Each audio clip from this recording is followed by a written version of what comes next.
A demência é o termo utilizado para descrever os sintomas, né, de um grupo alargado de doenças que causam um declínio progressivo no funcionamento da pessoa, do organismo da pessoa. É um termo abrangente, né?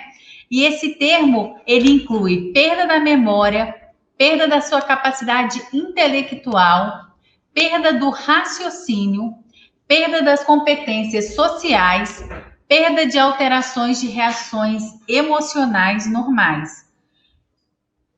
Apesar, né, da maioria das pessoas com demência ser idosa, é importante salientar que nem todas as pessoas idosas desenvolvem a demência. Isso é uma situação que não faz parte do processo de envelhecimento natural. Então, todo idoso vai ter demência? E quais são os sinais, né, iniciais de demência? De uma forma geral, a pessoa tem perda da memória progressiva, se sente confusa, né? Fala coisas sem nexo, tem alteração de personalidade, muitos ficam apáticos, né? Sem expressão, isolados, né? Perda da capacidade de executar tarefas diárias. E você vai percebendo que aquela pessoa ela vai se degradando, né? Infelizmente, ainda não existe prevenção e cura, né? Se sabe que, todavia, fazer exercícios, ter bons hábitos, né? É importante. Existem medicações que ajudam a diminuir os sintomas, mas não traz a cura, infelizmente, né? E é muito importante o suporte, né? Do cuidador, da família, dos amigos, quando se tem um paciente com demência, porque ele precisa de se sentir cuidado, né? Se sentir amado, sentir que ele está sendo realmente amparado pelas pessoas que estão à volta dele. E quem está cuidando desse paciente, ele tem que entender o que é a doença. Porque muitos pacientes sofrem quando alguém cuida, quando a pessoa que cuida não entende, não sabe o que é a doença. E aí, muitas vezes, ela até maltrata aquele idoso, tá? Então, é muito importante você saber, você conhecer, para saber como cuidar, né? E o que você pode fazer para te ajudar no dia a dia? Aí, ó, vem o pulo do gato, né? E o que você pode fazer no seu dia a dia para ajudar esse paciente, né? Primeiro, mudar a forma de se comunicar, muito importante, né? O paciente, ele vai ter mais dificuldade para se comunicar, então é preciso, né, que você fale com o paciente de forma pausada, olhe, né, no olho dele para ele fazer a leitura labial, né, se precisar. Outra situação que é muito importante vocês estarem atentos, né, é na independência, né? Faça com ele e não por ele. Então, guardem essa frase: você não deve fazer nada para o paciente, deve fazer com o paciente, né? O envelhecimento traz limitações, sim, porém devemos sempre estimular a autonomia do paciente. Então, por exemplo, na hora da comida, não chega e faz a comida. Não, seu fulano, o senhor quer comer o quê? Ah, tem isso e isso na geladeira. O que você quer que faz? E tem chuchu. Você prefere que faz o chuchu de que forma?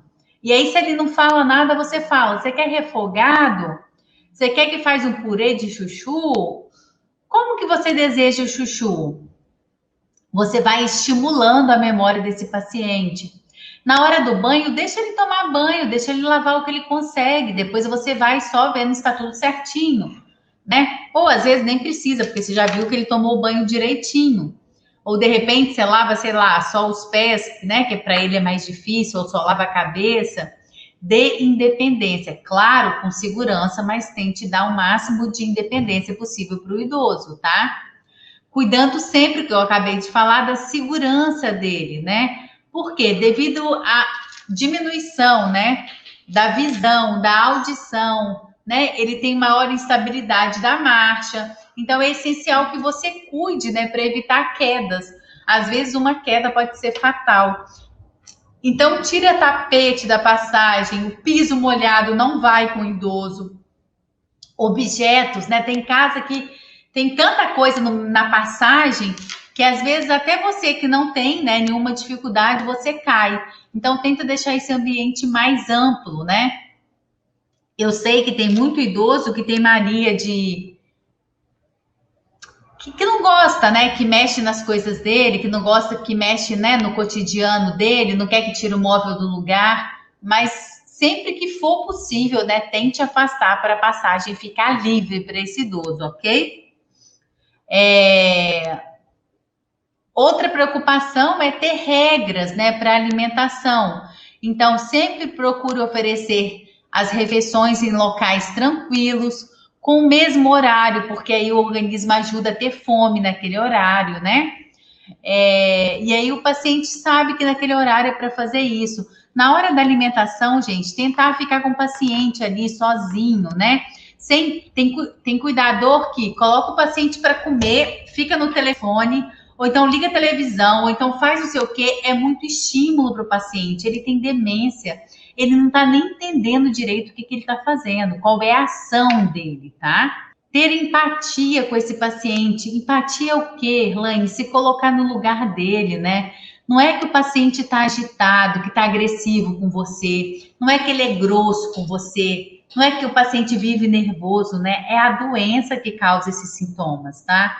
Então tenha paciência, né? Tente acolher esse paciente sempre, tentando entender, gente, que não é ele, é a doença. Seja você cuidador familiar ou profissional. Outra preocupação que vocês devem ter é prestar atenção aos sinais da pele. Muitos pacientes têm úlcera de pressão, a bendita escara, úlcera de decúbito, né? Tem várias formas de chamar. Por quê? O paciente fica deitado o dia inteiro na mesma posição. Não pode, gente. É necessário trocar esse paciente a cada 2 horas de posição.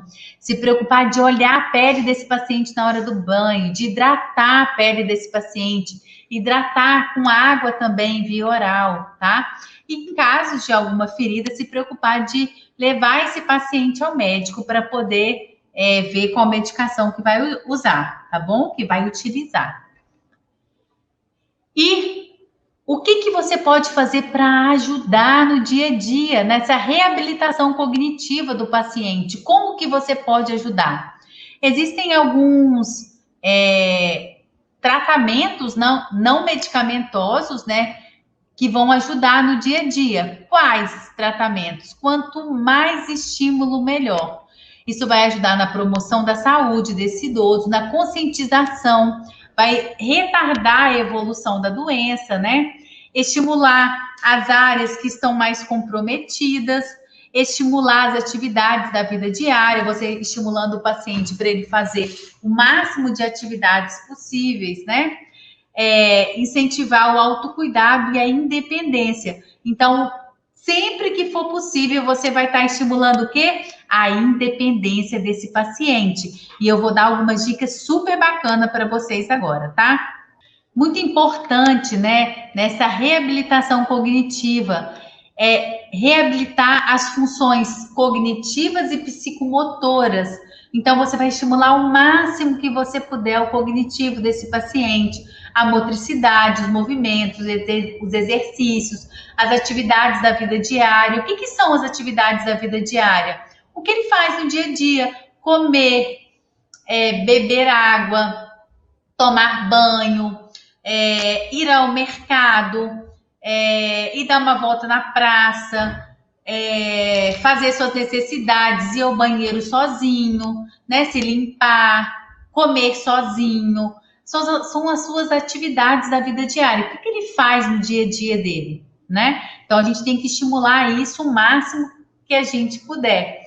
Estimular a interação social, né? Então, se for possível, juntar os idosos para jogar baralho, juntar os idosos para um bate-papo, para fazer uma dinâmica, porque é muito importante eles conversarem, eles contarem as vivências deles, isso é importante.